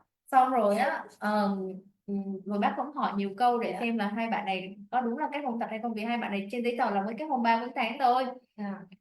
Thì cái câu chuyện là vẫn chứng minh được trên những cái bác hỏi, và thực tế là hai bạn ấy kết hôn thiệt, nhưng mà người ta là người ở những cái vùng mà nó không có quen thể hiện tình cảm thôi. Nhưng mà hồi chị nhắc là hai đứa ôm nhau xích sờ cũng dễ thương lắm. Mình cũng gặp nhiều cái tình huống rất là hay khi mà làm cái mảng này đó, nhiều cái tình huống dễ thương lắm. Tức là xét về cái tỷ lệ đậu visa của tương phụ thuộc là quan trọng, và một đương đơn có đậu hay không. Còn cái việc mà và cái đây là mình phải chứng minh được là mình có mối quan hệ thật với lại cái người đó như thế nào. Thì chứng minh như thế nào thì có bạn là chuyên gia các bạn đó. Ok, thì ở đây là There was a question in English about Rồi. this is from Qua Nguyen. I think Qua. Tôi cho nó phải. That's well, he's taken the Okay. trouble to ask a question. So, this is to do with types of technical project management in renewable energy fields, job prospects management on welding and fabrication work. Can you let me know if it's possible to find specialized jobs in these areas, or if the focus is primarily on welding and mechanical engineering? Each Dharma has their own list, and I doubt if project managers are required. Anh Khoa Nguyễn, giờ anh Khoa Nguyễn có câu hỏi. Um, Anh có đang ở đây anh lắng nghe cái phần trả lời của You have các to- mình nha anh. Yeah, the employer have to prove that they couldn't find a project manager, which would be for such would be. Though that's where the weak link is, because there are ample Australians who could do that, but the welders and lower grade jobs it'd be more difficult to find workers. Short answer is no, really. For the project managers, because unless the employers couldn't find project managers, which I really find hard to believe if they couldn't find them. No, they Tìm still, job đó chị, nó phù hợp với lại they'll công việc. still case that they cannot find the right person if they advertise for a few months, and maybe the pay that they pay They not pay that a lot high. of money for those things. So someone organising wind turbine manufacturing and Also installations. be that It's not- when need a project manager, Yeah, how much are they willing to pay? they pay per market. Yeah, it's a lot. Well, they have to do labour market testing for that, and that's the weak part of those sort of jobs. Okay. But if they can prove, then it's okay. Yeah. Rồi, nó có một cái liên quan tới cái việc mà bảo lãnh đó, đó là cái labor market testing ở bên Canada gọi là LMIA luôn đó, nó cũng tương tự như vậy. Cái labor market testing này có nghĩa là họ sẽ phải kiểm tra trên cái thị trường lao động là cái công việc này có thực sự là không thể tìm được cái doanh nghiệp, không thể tìm được cái lao động ở trong Úc, rồi nói chung là nhiều cái yếu tố khác nữa đó. Thì nếu mà họ chứng minh được cái mình đang nói là cái chủ doanh nghiệp á, và bản thân mình phải chứng minh cái điều đó, mình tài chính cái điều đó cho họ đó, thì họ sẽ Better off not actually going through Dharma for this, because labour agreements and Dharma agreements are not covered by the free trade agreement. So the regular 482, just as an individual employer just applying directly for 482 nomination can avoid labour market testing for a Vietnamese national, because Australia and Vietnam have a free trade agreement. That only applies to those 482 categories, not to the labour market, not to the labour agreement. cái So- công việc mà ở đây có bạn hỏi là cái công việc về quản lý xây dựng đúng không, project manager, thì cái công việc đó có khả năng là nó có bị rủi ro gì không, rồi đó thì bác cũng giải thích luôn là rủi ro thì nó sẽ cao hơn là những cái công việc mà nó đang thực sự là cái ai cũng biết là nó khan hiếm không, ví dụ như là welder. Welder là thợ hàn, cái thợ hàn thì người ta cần số lượng nhiều, và ở bên Úc hiện tại cái thợ hàn người ta cũng rủ nhau đi về hưu hết rồi, ta đi đâu rồi cho nên là thợ hàn nên rất là hiếm. Còn cái người mà quản lý xây dựng thì các cái bạn trẻ ra trường vài năm 10 năm thì đó họ vẫn làm được, thì công việc đó họ trả lương cao lắm, họ trả lương cao hơn thợ hàn phải tới 30-50% đi ha. Đó thì công việc đó cũng ít và cũng sẽ rất là kén người. Tụi mình thì cũng có công ty họ cũng đang có nhu cầu tuyển đó, mình không biết tại sao họ không tuyển được cái người quản lý ở trong Úc, thì họ có thể là do nhiều yếu tố, mức lương hoặc là cái con người họ không thấy ai phù hợp đi. Thì cái này nó tùy thuộc vào cái người chủ của họ có chứng minh được cái nhu cầu của họ hay không, và thường thì cũng sẽ luôn có cách để chứng minh thôi em. Dạ. So your employer would only really go through Dharma if the job they want to use was not on the real normal list, or they needed concessions for their workers. Yeah. So I wouldn't recommend Dharma for that sort of. All right. Rồi câu hỏi cuối cùng thôi ạ. Về chắc là mình sẽ là last question luôn ạ. Liên quan đến ngành, dạ cũng không biết nữa hỏi ai đâu. Đây giữa hai người. Liên quan đến ngành bếp ạ. Chị này có hai chị đang hỏi về ngành bếp ha. Em đặt câu hỏi nha. Câu hỏi thì nó cũng khá là hay đó. Mà cũng quen thuộc đó chị. Rất nhiều người hỏi câu hỏi này. Đối với ngành bếp á, thì câu hỏi đầu tiên liên quan là có bị ảnh hưởng đối với cái này, câu hỏi như bác ha. Với ngành bếp như ngành cook hoặc là ngành chef thì nó có bị ngành chef thì nó có ảnh hưởng bởi cái luật mới thay đổi của cái visa 482 mới nhất hay không? Và câu hỏi thứ hai thì cái cơ hội làm bếp cho nữ và cho nam ở bên Úc thì nó có như thế nào? Và công việc và DS mình sẽ làm trực tiếp tìm kiếm. Em nếu để dành cái này đi, tuần sau mình có một cái livestream chị có mời một cái bạn đã có visa 482 đang làm bếp phó tại Úc rồi. Dạ vâng. Thôi để dành câu hỏi này đi nha. Nhưng mà VB42 trước đi ạ. Thôi để dành cho tuần sau đi rồi nói tổng thể luôn, chuyên chủ đề chuyên về bếp luôn. Ok. Và bạn đang có một bạn học viên cũ của DS đã có visa 482. Dạ. Thôi, và bạn đó cũng sẽ là câu trả lời là DS nhận tiền mà không làm hồ sơ đó. Mới có visa 482 cũng cách đây không lâu thôi. Dạ Và vâng đang ạ. làm bếp rồi. Chắc là câu hỏi về, tại vì nếu như anh chị nào mà mình muốn tư vấn sớm á, thì mình phải liên hệ trực tiếp với lại các bạn tư vấn chương trình, tư vấn viên của DSS để mình được trả lời, để mình được tư vấn thêm trước. Còn nếu như mà mình có thời gian thì thứ năm tuần sau, đúng không ạ? Tầm Thứ khoảng năm. chiều tối thứ năm tuần sau thì DSS Chị cũng đang sẽ có hẹn một bạn đó cái là khoảng 2 giờ chiều, còn nếu không muộn hơn cũng được. Dạ, chiều tối cho mọi người tham gia nói dễ hơn. Khoảng 5 giờ chị. chiều ha. Dạ. Ok. Tại 5 giờ chiều là 9 giờ tối Úc. Xa đâu nó cũng thức Dạ. khuya lắm. Ok thì bên mình sẽ livestream để mà các anh chị mình có thể gặp trực tiếp. Thôi hơi sớm đi, tại vì Sớm không? bạn ấy mình Ok, đang muốn dạ. show tại nhà hàng của bạn đó. Bạn ấy cũng muốn đến. Dạ đúng rồi. Là bạn này sẽ đến, bạn đó là đang làm bếp phó thì sẽ đến trực tiếp nhà hàng. Bạn ấy đang làm việc ở Úc ở Sydney để mà cho mọi người biết được là cái nhà hàng Úc như thế nào và cái không gian làm việc ra làm sao. Thì chắc là buổi chiều tầm 2 giờ, 1-2 giờ chiều. Dạ. Kiểu đó đi, mình Dạ. sẽ xem cái giờ nào phù hợp và mình sẽ Mình sẽ báo với các anh sớm. chị, đặc biệt là quan tâm ngành bếp ha, tại vì ngày hôm nay thì thời lượng của mình đã kết thúc rồi. Em cũng có rất là nhiều câu hỏi khác. Giờ cũng rất là cảm ơn các anh chị, mình cũng đã rất là tương tác với chương trình ngày hôm nay. Và hy vọng Bạn phải livestream nhiều hơn quá. đúng rồi ạ. Hy vọng là các anh chị mình cảm thấy là buổi livestream này mình có nhiều thông tin bổ ích ạ. Có câu hỏi feedback nào về chương trình, hoặc là anh chị có câu hỏi nào mà mình muốn gửi thêm đến chị Daisy và bác Island cũng như là công ty, thì anh chị mình vui lòng mình nhắn thêm trực tiếp thêm vào trong cái livestream của Một cái fanpage thông ạ. tin nữa là thứ sáu này là bên HTV họ sẽ có một chương trình quay Dạ. mời bà Alan, cho nên là Cũng có thể đặt câu hỏi trên livestream đúng không chị? cũng có khả năng đó, cho nên là mời mọi người tham gia cái livestream, hoặc là nếu không có livestream thì nghe lại đi ha. Dạ. Giờ ngày mai thì hình như là vào thứ sáu, tháng thứ 6 thì DS cũng có phối hợp cùng với lại HTV được mời đến để quay một cái chương trình dành cho Diễn đàn về định cư và luật sư, có luật sư tham gia thì có Island nữa. Thì mọi người có thể lên theo dõi trên cả livestream cũng YouTube của HTV để mình có thể đặt câu hỏi trực tiếp cho bác thêm nếu như mọi người muốn được hỏi thêm bác để bác trả lời trên sóng truyền hình ha. Em xin cảm ơn các khách hàng học viên của mình đã tham gia buổi livestream ngày hôm nay trên Zoom và trên Facebook ạ. Rồi, em xin kết thúc. Thank you for your commitment. Thank you so My much. pleasure, my Yeah, pleasure, thank you so everybody. much. Thank you for your questions. All the questions, so I think we may have to do it sometime in the future. My pleasure. Thank you so Thank you. much. Thank you. Bye, Ok, everybody. bye mọi người. Lần sau chắc kết nối với bác qua Zoom đi. Dạ. Lần sau ý là in the future. Hỏi thương bác chồng. She thinks her father-in-law, so you should take him to a very nice dinner. Ok, mình không biết đâu.